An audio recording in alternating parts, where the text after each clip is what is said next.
Alright, I'm just back in my favorite ravine where I always find all my glass bottles and junk. And I just found a real nice find. Look at this bottle. It's in one piece, even has the cap still there, part of it. Alright, it's Dr. Eli's Special Quick Dry Waving Fluid Wave Set. Look, it's even got a comb on there in the bottle. Dip the comb in the bottle. Oh man, that is a nice bottle. I don't know if that's worth anything. I imagine it is. I mean, that's got to be worth something.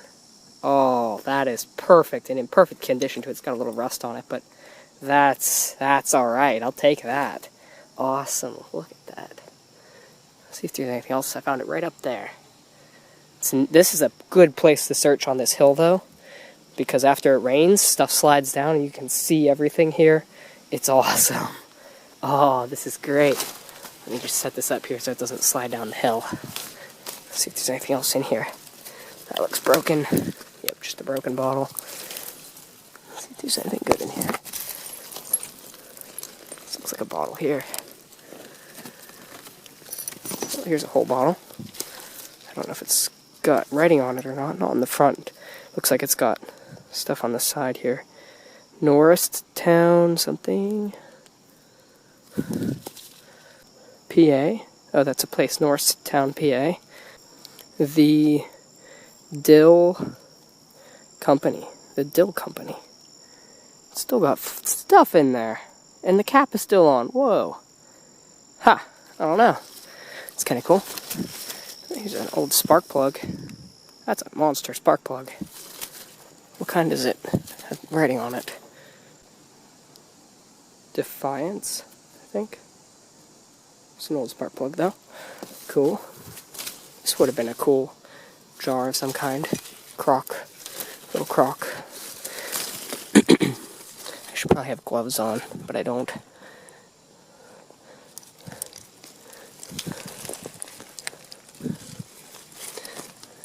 I don't see any other whole bottles here. At least none on the surface. Oh, here's one. Oh, it's not whole though. It doesn't have any writing on it, so it's not worth that much anyway.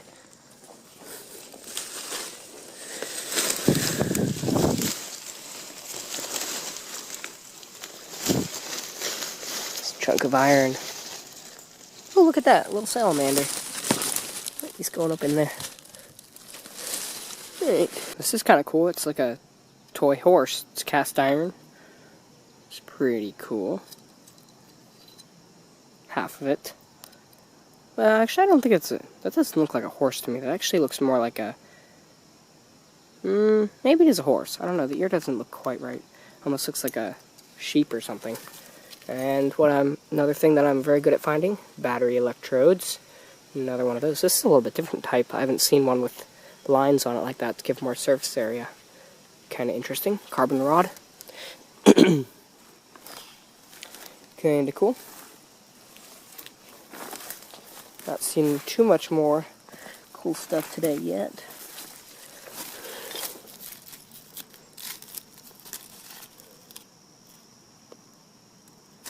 Something. Battery electrode's gonna run away on me. Algebra and Nova. Something like that. So here are my finds for today. Not anything super special, except for maybe this bottle here, which seems really nice. This dip it in the comb bottle, or dip the comb in the bottle. Dr. Eli's Special Quick Dry Waving Fluid.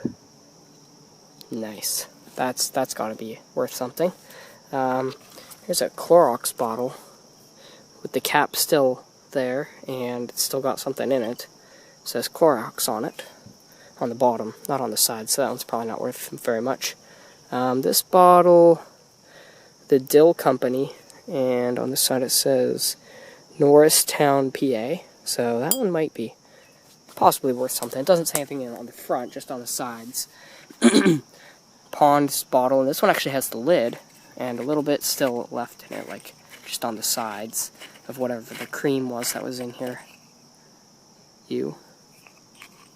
So, kind of cool. Another sort of white pond sort of bottle. Doesn't say anything on it. Radioactive glass. This plate is got orange glaze on it. I want to test that for radioactivity. It's china of some kind. It actually looks like definitely china. Cool. Some red glass. Kind of cool. Color. This looks like a coaster or something. It's chipped though. This is a salt or pepper shaker. I believe that's what it is. I thought it was an insulator at first, but nope. Salt or pepper shaker. And my favorite, electrodes. Not really my favorite, but whatever. Boyd's canning lids. 2 of those. Some of these bottles, 2 of these. These have some cursive writing on here. It looks like a name. I can't tell what it is, though. I'm awful at reading cursive. On the other side, it says Castoria. So, not sure. And this one just has some graduations or amounts on there, probably milliliters and ounces or something. So, and another plain bottle. So, not a whole lot today, but kind of cool stuff. I think this is probably the best one right there. That's awesome. I think I'm just going to leave my rebar and stuff here until I actually get the forge built and going. I do have a couple railroad spikes and some nails and stuff I can work on until I get it going well. Until then, I'll just remember that this stuff is here, and I'll come back and get it if I want it. So, maybe I should take the lead. I don't know. Zombie apocalypse survival material. Make some bullets. But I got all my bottles in there, or some of them. So, alright, so I think I'm just going to put this granite block in the woods here somewhere. Because it's a pretty nice day, and I feel like there's probably going to be a lot of golfers out on the golf course, and I think it'd look a little shady if I was trying to walk across the golf course with a big block of something on my shoulder. That might seem a little weird, so I think I'll just plop it down here somewhere in the brush and just remember where it is. I'll just put it over here behind this tree. So, yeah, that just seemed a little weird to me. I saw somebody walking across the golf course with a block of granite in hand. Oh, what's that? It's like a lawnmower hood or something. Well, that seems a little odd. I don't see any golfers on this part of the golf course. Granted, most of the golf course is over across the road, but still, there's nobody over here. That's weird. Whatever. But I'll go back down there some other time and get it. My shoulder's tired anyway from carrying it as far as I did already. So I'll get it another time, I suppose. Yep, I was right. There's some golfers over there. So, yeah, it'd be a little awkward walking past them with a big block of granite or something on my shoulder. Just a little weird. Just crossing the golf course.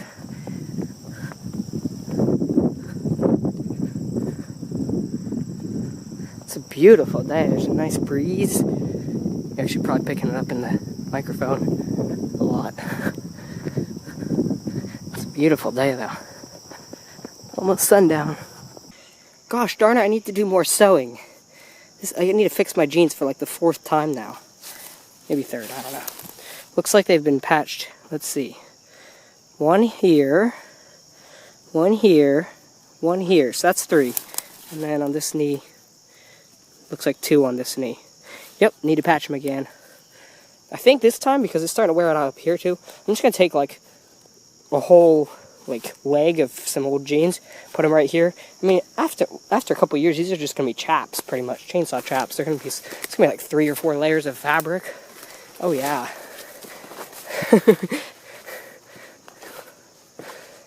That's about the only sewing I do. Although when I was like 12 or 14, I patched together a quilt, made some pillows and stuff like that, but haven't sewed too much recently. So, but yeah, I guess I have a... Ooh, this plant is really cool. It's not really a plant. It doesn't have roots. It grows off of other plants. It has these little teeth. Oh man, what is this called? Oh, I can't remember what it's called. But it's got little teeth that it digs into the plant's stems and actually extracts nutrients, steals nutrients off of the plant. It has a host plant. It's kind of like a parasite. You can see there it's got little teeth that are going into it. Neat. That's a cool plant. It's got flowers on it too. I've never seen it actually Or not that I remember it, that I've actually seen it flowering. That's pretty cool. Neat. I don't remember what that's called. Dang. What is that called? I looked it up the one time. It really likes this kind of plants and jewelweed. I usually see it on jewelweed, actually. Well, that's some pretty purple flowers there. Not sure what that is. You can see it's on here too. It's usually an orange color like this. This is what... There we go. That's the kind of autofocus I wanted. You can see the little teeth there that dig into the plant. Suck the nutrients out. You can see it doesn't go any lower than that. Then it just goes up the plant, kind of ends there. This plant actually has some kind of bugs or something into it. Huh. But yeah, you can see nice pretty purple flowers on there. And then I believe this is, I don't remember what it's called. I'm not going to tell you guys false information. Oh man, there's a lot of it on there. Look at the plant, it's not very healthy looking. It's getting all its nutrients sucked out. There's a whole batch. Oh, look at all of it. Wow, that's cool. A parasitic plant.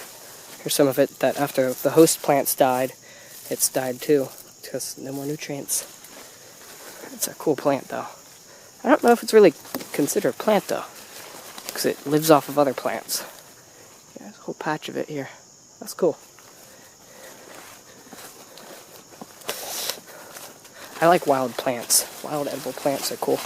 I do know actually a fair amount of plants. This is milkweed of some type.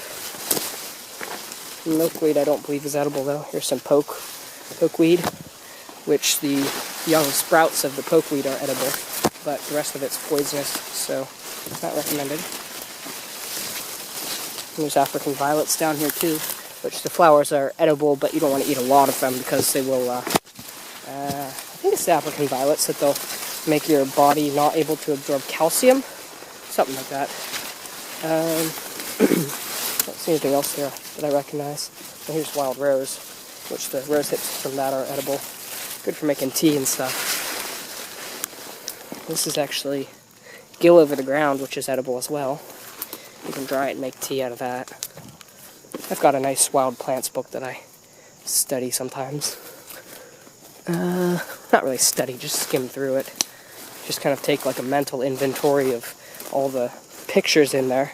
That's kind of how my brain works. I kind of make mental pictures of things, and then I can be like, oh, I've seen that before. Or I'll just kind of flip through the book, and I'm like, oh, I know where that plant is, and recognize it.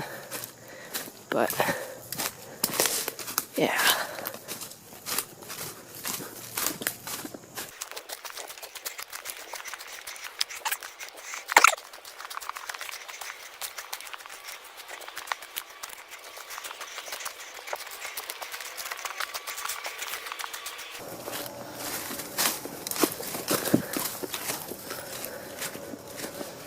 Here's one of the coal mine entrances. Some concrete there. Another coal mine entrance there. Secondary entrance. This is where I'll get my coal for my forge though, because you can get coal here. It's a little coal tailing pile.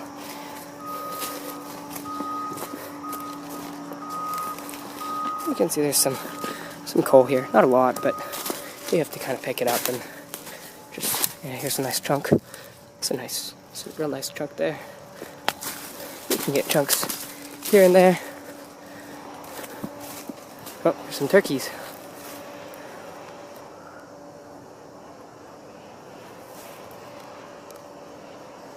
There's so many turkeys around here. I need to kill more. There's a bunch of young turkeys too. Those are, no, I think they're last year. Young turkeys. They're smaller, but not real small. Yeah, there's some real small ones. They're about half the size. They're always in my garden.